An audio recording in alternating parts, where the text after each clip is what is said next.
Bueno, tenemos el enorme gusto esta mañana de tener en nuestros estudios virtuales de radiográfica FM 89.3 de Buenos Aires y la radiofrecuencia 808 de Salinas a Gustavo González de la Federación Uruguaya Vivienda por Ayuda Mutua. Gustavo, un gran agradecimiento por recibirnos esta mañana. ¿Cómo estás? Buen día. No, el agradecimiento es de mi parte. Contento de poder comunicarme sobre todo con los uruguayos que estén en el vecino país. Así que el agradecido soy yo.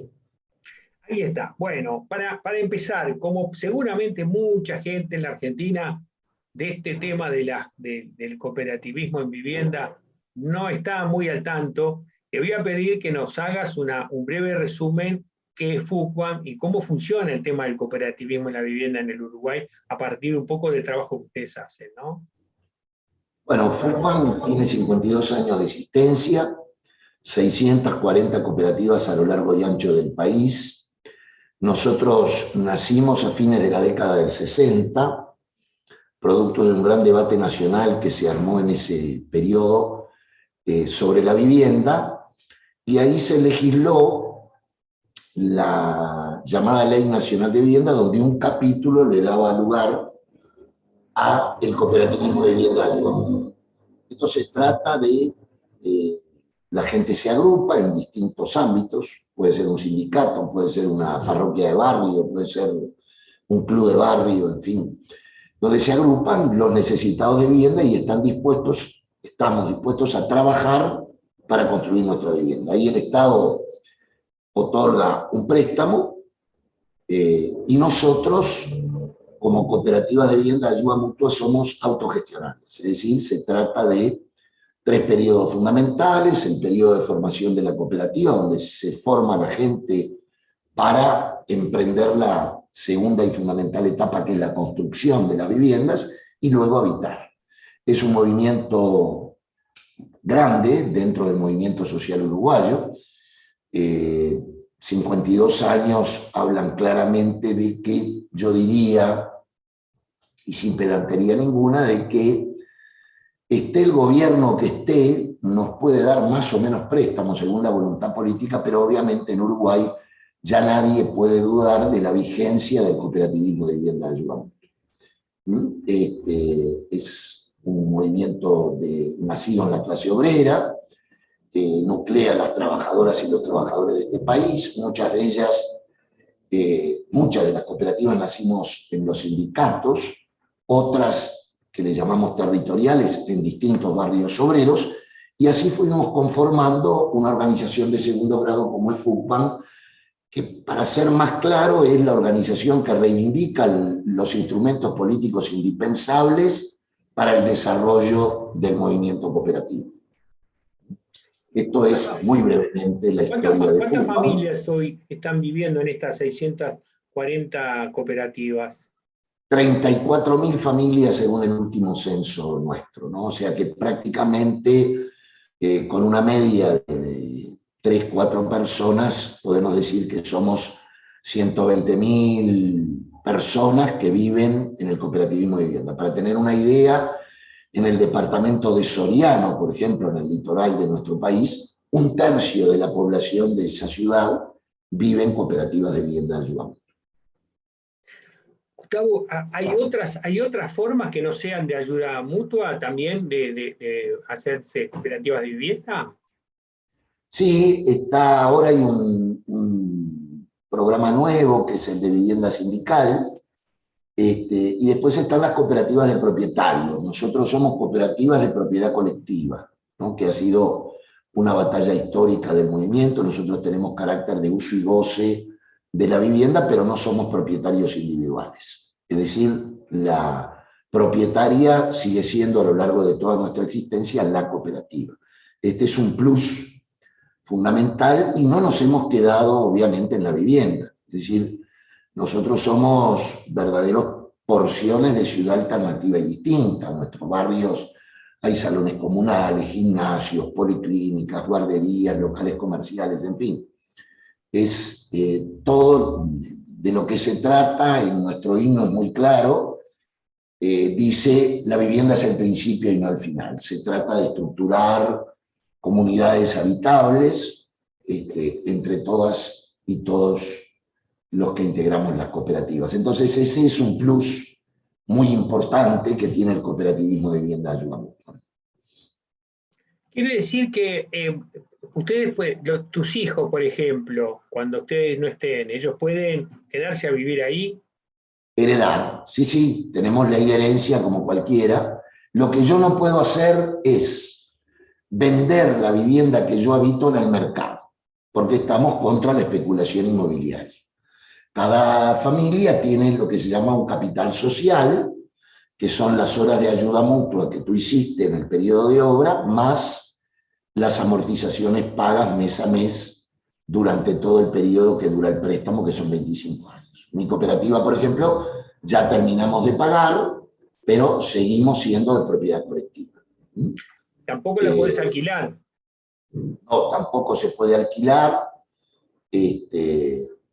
porque bueno, partimos de la base que nosotros le exigimos al Estado, para sectores modestos de la población que no tienen capacidad de ahorro, que haya un Fondo Nacional de Vivienda, que tenga un subsidio y un interés bajo.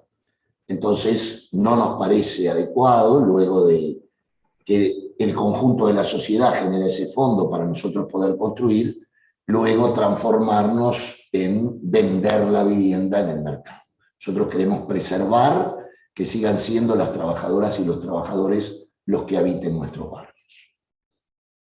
Y en el caso de fallecimiento sin herederos. Bueno, en ese caso queda para la cooperativa, si no hubiera herederos. En general siempre hay herederos, ¿no? En general. Pero queda para la cooperativa y la cooperativa otra vez le da lugar a una familia que esté en la lista de espera. ¿Y cuánto pagan de interés por este préstamo? Bueno, nosotros históricamente pagamos el 2%. Ahora estamos en un conflicto con el actual gobierno que quiso aumentar los intereses de préstamo y esas cooperativas estamos en una huelga de pago, porque nosotros entendemos que la Ley Nacional de Vivienda habilitaba un interés no usurero del 2%. Nos quisieron aumentar al 5,25% y ese ya es un interés de plaza, por lo tanto no se condice con la vivienda de interés social. Entonces hay un Fondo Nacional de Vivienda que maneja el Ministerio de Vivienda del Uruguay. Es verdad, es verdad. La Ley Nacional de Vivienda gestó un fondo que se creó con un impuesto a los trabajadores y a las patronales. Y eso se hizo el Fondo Nacional de Vivienda. Luego, en la crisis del 2002, desapareció ese fondo. Ahora, desde el 2002 en adelante, se tienen partidas presupuestarias, pero nuestra batalla es para que se vuelva a armar un Fondo Nacional de Vivienda, afectando, hemos hecho una propuesta a todo el país, afectando el 1% del impuesto al patrimonio, a las grandes fortunas. ¿Para qué? ¿Por qué? Porque el problema de la vivienda tiene que tener una política de Estado, no puede ser lo que dura un gobierno solamente. El problema de la vivienda es un problema grave en el mundo, digamos. Entonces, si tú querés tener una política para resolver el derecho a la vivienda, tenés que tener un fondo que te garantice poder programar cómo vas a ir abatiendo el déficit. Esto es clave y fundamental.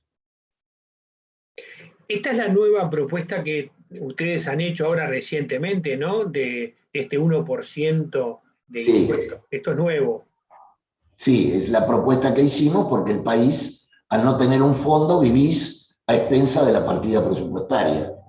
Y una partida presupuestaria es variable, ¿cierto? Y depende mucho de la voluntad política que tengan los gobiernos de apoyarte o no. Sin embargo, un fondo, donde sea el que sea el gobierno, puede tener la garantía de que eso entra mes a mes. Y por lo tanto, la planificación urbana y habitacional es razonable. Si no, depende de las partidas presupuestarias. y eso no es una política de Estado para la vivienda. Gustavo, ¿y a partir de cuánto sería la gran fortuna que aportaría el 1%?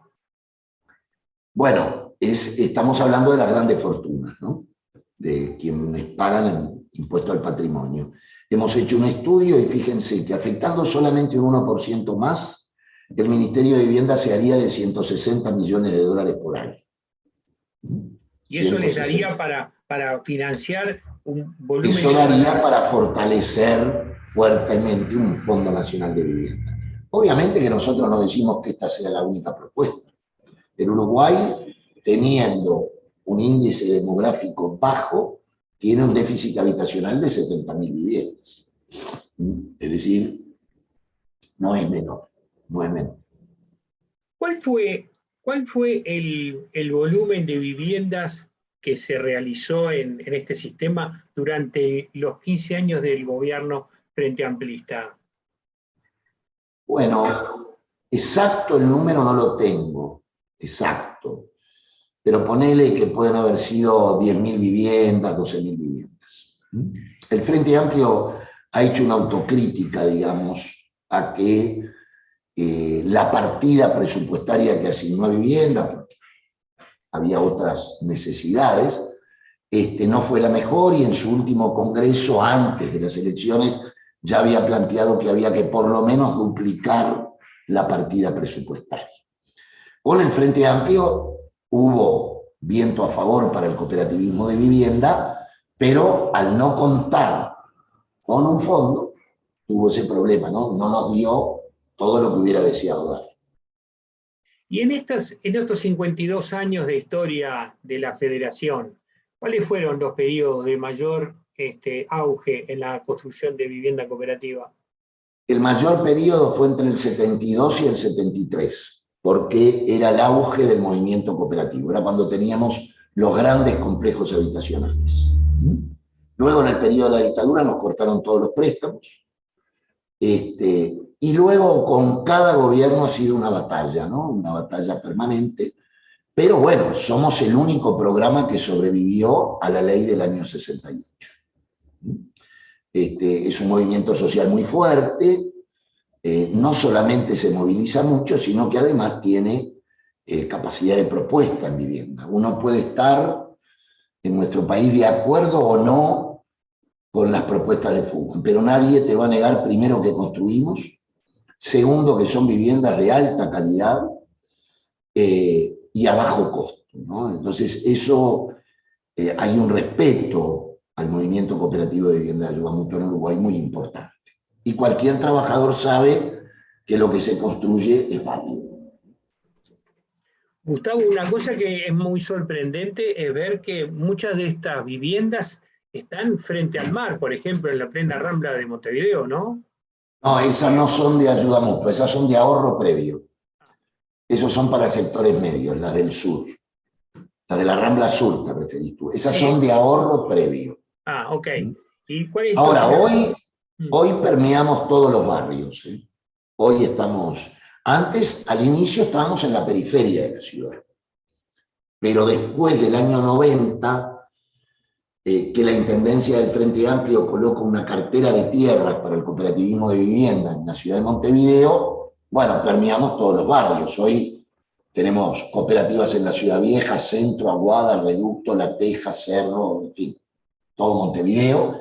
Y eso ha contagiado a otras intendencias, como por ejemplo la de Soriano, la de Paysandú, la de Salto, la de San José, que tienen carteras de tierra para tener un ordenamiento urbano razonable, y se nos otorga tierras que permiten permear toda la ciudad.